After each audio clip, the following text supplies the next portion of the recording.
un petit peu maintenant en France. Quels sont les grands projets du réseau DAF en France, sur le marché français, dans les mois qui viennent? Alors, on en a beaucoup. On en a eu qui ont déjà été effectués dès le mois de juin, puisque sur le seul mois de juin, on a eu 4 ouvertures de concessions.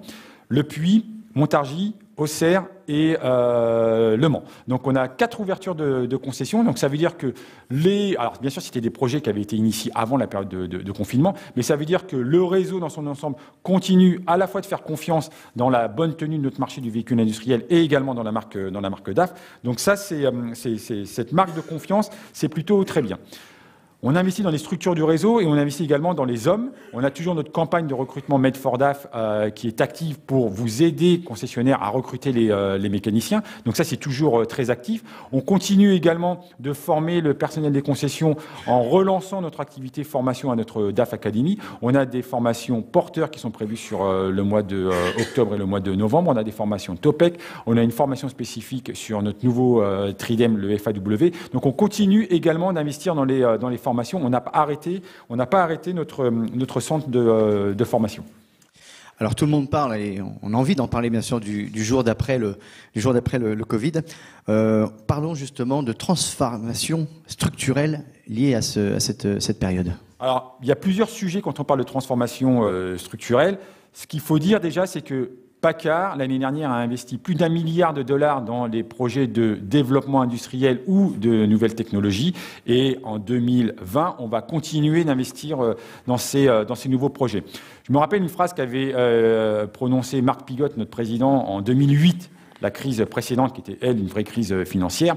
Il avait dit, c'est pas la première fois que PACCAR traverse une crise. C'est toujours dans ces moments-là que PACCAR investit plus proportionnellement que les autres pour être prêt avant les concurrents, quand cette crise sera finie. Et c'est un adage qui est toujours suivi chez PACCAR. Donc chez PACCAR, on continue d'investir dans le développement de l'outil industriel ou dans le développement de nouveaux produits.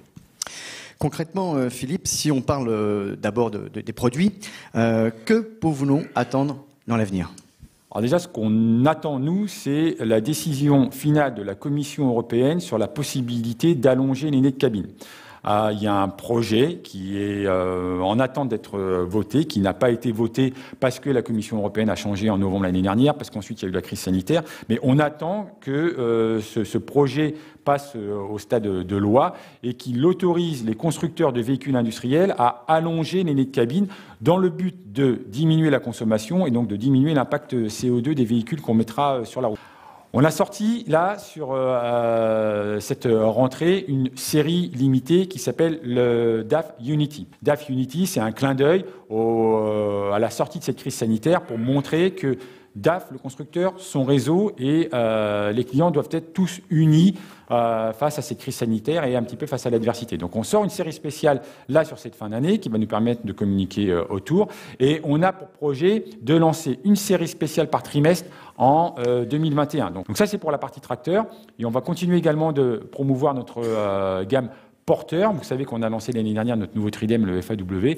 Donc on a un roadshow qui va être proposé à l'ensemble du réseau, qui va même être testé sur le mois de novembre. On a déjà 3 sites qui vont participer à ce roadshow. Donc on va faire venir toute notre gamme porteur.